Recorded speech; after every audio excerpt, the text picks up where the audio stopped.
depuis pas mal de décennies, c'est de percevoir des récurrences et des répétitions.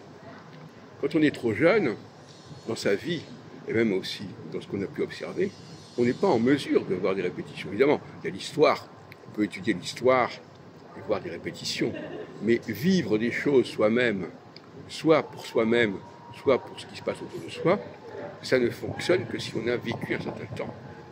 Là, par exemple, je viens de faire une vidéo où je compare deux événements que j'ai organisés à 30 ans d'écart. Bon, ben, si je n'avais pas vécu ces 30 ans, je n'aurais peut-être pas perçu certaines corrélations.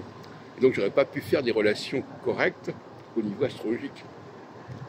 Parce que les corrélations, c'est pas simplement entre les astres et moi, c'est entre moi et moi.